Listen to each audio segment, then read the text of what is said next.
एक पीढ़ी की बात नहीं है, हम बहुवचन में बात कर रहे हैं।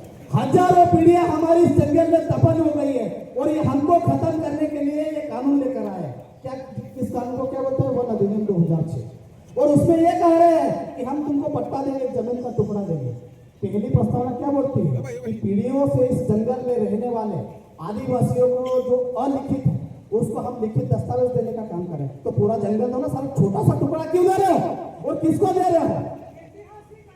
ऐतिहासिक अन्याय। 5 जनवरी 2011 का सुप्रीम कोर्ट का जजमेंट बोलता है कि यहाँ का जो आदिवासी है, 8% आदिवासी है, उस इस जंगल, इस भारत देश का मूल मालिक है।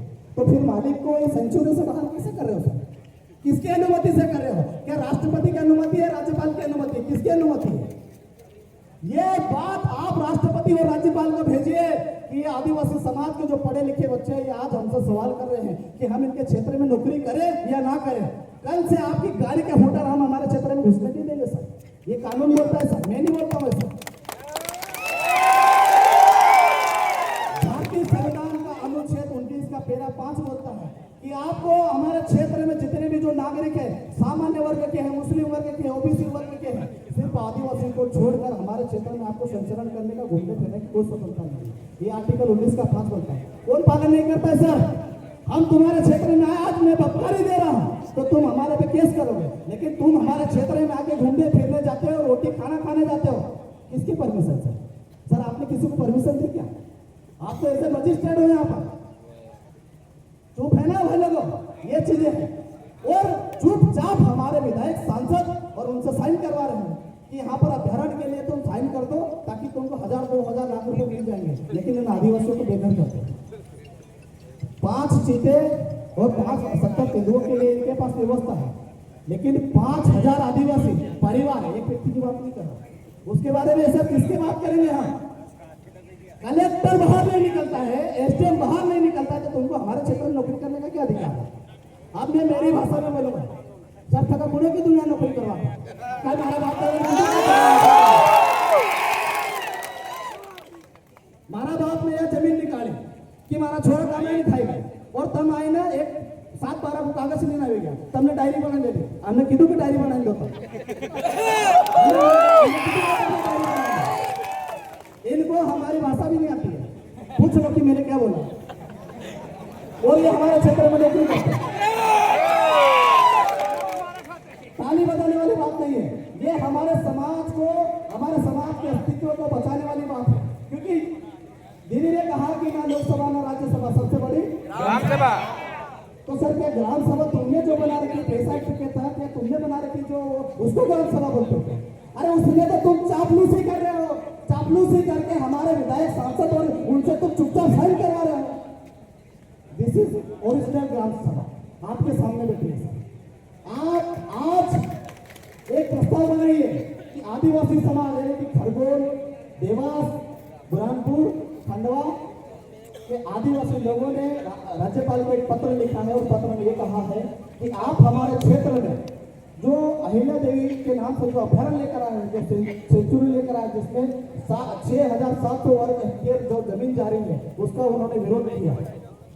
ये आप पत्र लिखिए। अगर ये पत्र आपके माध्यम से हमें नहीं मिला तो मैं खुद पिटीशन दायर करूंगा सर आपके खिलाफ, क्योंकि एज ए मजिस्ट्रेट हम पिटीशन दायर करेंगे और आपके खिलाफ मुकदमा चलाएंगे कि एक एसडीएम होने के नाते हमारे आदिवासी समाज की बात को राज्यपाल तक नहीं पहुंचाया, इसलिए हम आप पे कानूनन एक संविधान का उल्लंघन करने के तहत हम आप पे अपराध पंजीबद्ध करेंगे। और यहाँ का एसपी साहब, यहाँ के जो टीआई साहब इस थाने से, वो भी काम खुलकर सुन लीजिए कि जब तक ये आप कंफर्म नहीं कर लो कि आदिवासी व्यक्ति है, तब तक आप एफआईआर करने का भी अधिकार नहीं है। ये हमारी ग्राम सभा में आपने अभी जो पैसा एक्ट लेकर आया, अभी वर्तमान सरकार लेकर आई थी, उसमें आपने पैसा एक्ट में यही प्रावधान रखा है कि जो ग्रामीण क्षेत्र है, उस ग्रामीण क्षेत्र में हमको सुरक्षा समिति बनाएंगे और कोई सा भी अपराध होता है तो सुरक्षा समिति से हम पूछेंगे, उसकी जानकारी लेंगे कि आदिवासी व्यक्ति ने, उसके बाद में कार्य करेंगे। और तुम 150 के चक्कर में हमारे भोले भाले आदिवासियों पे पता नहीं कौन कौन से धारा लगा। आप सभी लोगों से मैं निवेदन करता हूं कि हम जब यहाँ से जाएंगे तो ज्ञापन देंगे और यहाँ की जो जितनी भी जो कमेटी बनी है, उस कमेटी का दायित्व है कि दूसरे दिन आकर वो प्रतिलिपि देना। अभी तो ये आवक जावक में हमको देंगे, उसके बाद में ये राज्यपाल को यहाँ से लेटर भेजते हैं कि नहीं भेजते हैं कि हमने क्या लिख कर दिया है उसकी प्रति, अगर वो प्रति नहीं देते हैं तो हम इन पर केस करेंगे। सहमत हो कि नहीं भाई? क्योंकि जब तक हमारी लड़ाई कोर्ट में नहीं जाएगी तब तक हमारी बात को कोई नहीं सुनेगा। उदाहरण के लिए मैं बता दूं, यहाँ पर इस देश के अंदर में ऐसे ऐसे लोग भी रहते हैं जो सुप्रीम कोर्ट के माननीय जज के ऊपर में टिप्पणी करते हैं जिस पर कोई कार्रवाई नहीं है। क्यों? क्योंकि उसके साथ में आदिवासी समाज खड़ा नहीं है। आज मैं भी बोलता हूँ छाती ठोक के कि सुप्रीम कोर्ट के माननीय जज साहब के साथ में आदिवासी समाज खड़ा है। ये मूल मालिक बोलता है कि इस देश के सुप्रीम कोर्ट का जो चीफ जस्टिस है उसके साथ में हम खड़े हैं। अब बताओ तुम उल्टा सीधा बोल के फिर तुम कौन बताते?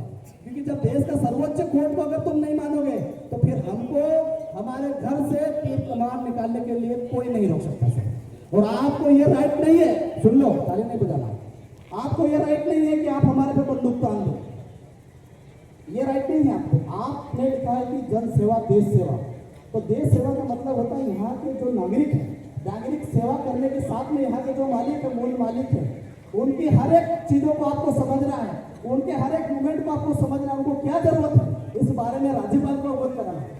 लेकिन राज्यपाल भी, हमारे राज्यपाल भी कांग्रेस और बीजेपी के मंच पे जा रहे हैं, जबकि वो एक स्वतंत्र इकाई है, उनको नहीं जाना चाहिए, लेकिन वो भी वृक्षारोपण करने में लगे।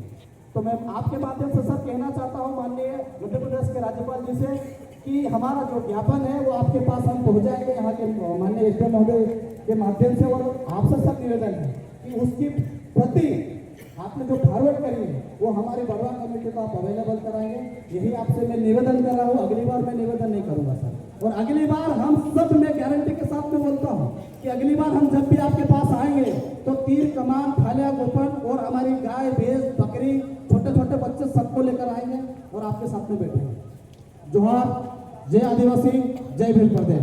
बहुत धन्यवाद।